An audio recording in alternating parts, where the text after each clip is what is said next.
Assalamualaikum warahmatullahi wabarakatuh. Saya Rafasya Novenita dari kelompok 3. Saya Nazira Zakia dari kelompok 3. Saya Inudu Cahaya dari kelas 11 IPS 2. Di sini saya akan membacakan mengenai penyebab terjadinya Perang Diponegoro. Perang Diponegoro terjadi karena setelah wafatnya Sri Sultan Hamengkubuwono keempat, Kesultanan Yogyakarta pada 1822 dikuasai oleh Residen Yogyakarta bernama Hendrik Semisaert. Ini ikut campur urusan kekuasaan keraton. Sementara itu Jenderal Van der Capellen menginginkan semua tanah sewaan dikembalikan kepada pemiliknya dengan kompensasi tertentu.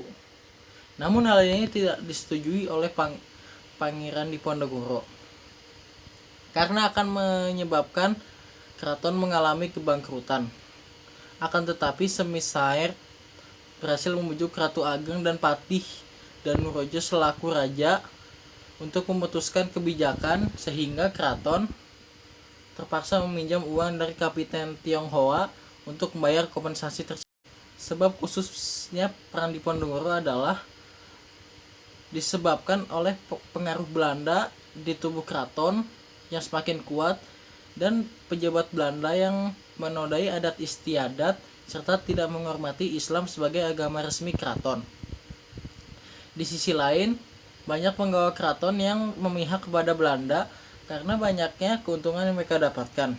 Hal ini menyebabkan Pangeran Diponegoro pergi dari keraton menuju Tegalrejo pada 1824 dan merencanakan melakukan pemberontakan pada bulan Agustus tahun berikutnya. Perang terjadi pada Mei 1825. Ketika Semisaert memperbaiki jalan Yogyakarta dan Magelang melalui Tegalrejo. Perbaikan jalan tersebut melewati batas atau patok makam leluhur Diponegoro sehingga membangkitkan amarahnya. Tak tinggal diam. Ia memerintahkan mengganti patok tersebut dengan tombak sebagai simbol perang terhadap keraton Yogyakarta dan Belanda. Di sini saya akan membahas tentang proses Perang Diponegoro. Proses perang. Pada pertengahan bulan Mei 1825, Simsart memutuskan untuk memperbaiki jalan-jalan kecil di sekitar Yogyakarta. Namun, pembangunan jalan yang awalnya dari Yogyakarta ke Magelang melewati Muntilan dibelokkan melewati Pagal sebelah timur Tegalrejo. Pada salah satu sektor, patok-patok jalan yang dipasang orang-orang kepatihan melintasi makam leluhur Pangeran Diponegoro. Namun Patih Danurejo tidak memberitahu keputusan Simsart sehingga Pangeran Diponegoro baru mengetahui setelah patok-patok tersebut dipasang. Perseteruan terjadi antara petani penggarap lahan dengan anak buah Patih Danurejo sehingga memuncak pada bulan Juli. Patok-patok yang telah dicabut kembali dipasang sehingga Pangeran Diponegoro menyuruh mengganti patok-patok tersebut menjadi tombak sebagai pernyataan perang. Penyerangan di Tegalrejo memulai Perang Diponegoro yang berlangsung selama 5 tahun. Diponegoro memimpin masyarakat Jawa dan kalangan petani hingga golongan priai yang menyumbangkan uang dan barang-barang berharga lainnya sebagai dana perang. Dengan semangat, sadumuk batuk, sanyari bumi ditohik tekan pati.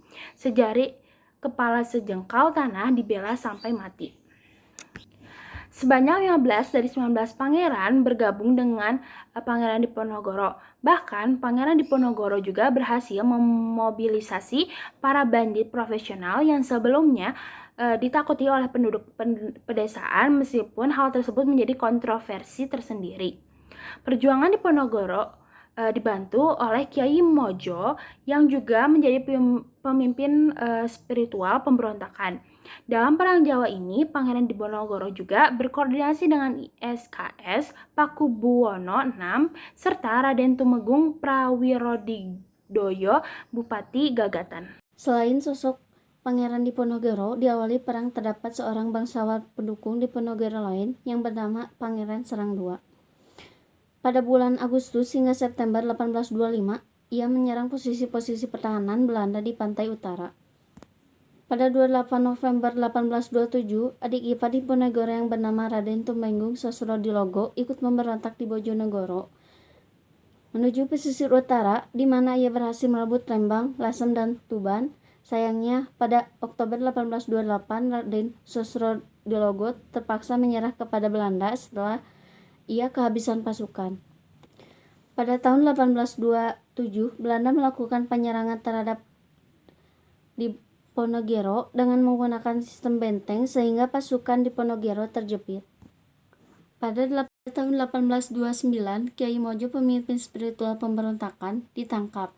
Menyusul kemudian Pangeran Mangkubumi dan Panglima utamanya Alibasa Senton Prawidodiryo menyerah kepada Belanda.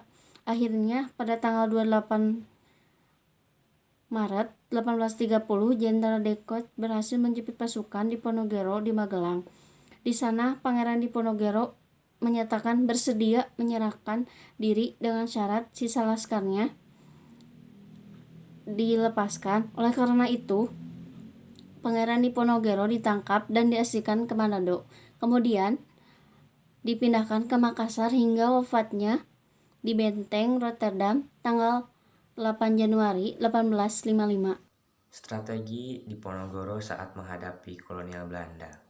Pangeran Diponegoro memakai sebuah taktik yang diberi nama perang gerilya.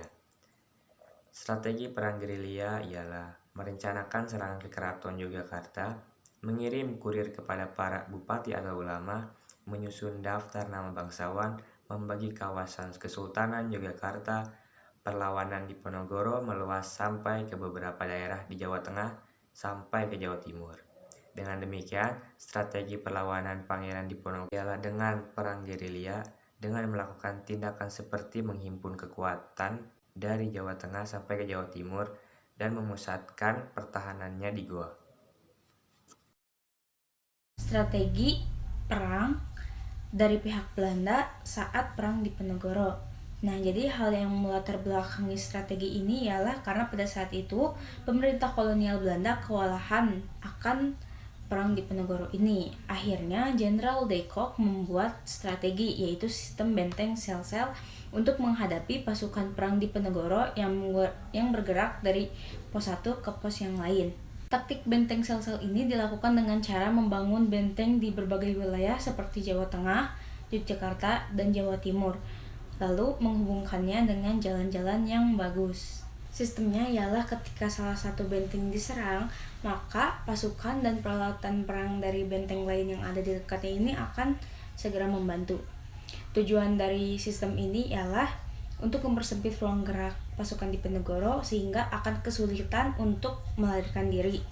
Strategi ini terbukti cukup efektif sehingga pada saat itu pasukan perang Diponegoro mulai dapat dikendalikan. Bahkan, kedudukan Pangeran Diponegoro ini mulai melemah dan terdesak. Pada tahun 1829, Belanda berhasil memaksa Panglima Perang Sentot Prawidodiryo untuk menyerah. Akhir perang Diponegoro. Pertempuran sengit antara Belanda dan Pangeran Diponegoro akhirnya berakhir pada 28 Mei 1830 kala pasukan Pangeran Diponegoro dijepit di Jepang oleh Jenderal de Kock. Demi membebaskan sisa pasukannya, Pangeran Diponegoro akhirnya menyerahkan diri. Pangeran Diponegoro akhirnya ditangkap dan diasingkan ke Makassar hingga akhir hidupnya. Perang Diponegoro terjadi selama 5 tahun dan menimbulkan dampak yang sangat besar. Berikut ini dampak Pangeran Diponegoro bagi Indonesia. Menelan korban tewas sebanyak 200.000 jiwa penduduk Jawa. Kekalahan Pangeran Diponegoro menegaskan penguasaan Belanda atas Pulau Jawa. Raja dan Bupati Jawa akhirnya tunduk kepada Belanda. Sekian dari kelompok 3. Assalamualaikum warahmatullahi wabarakatuh.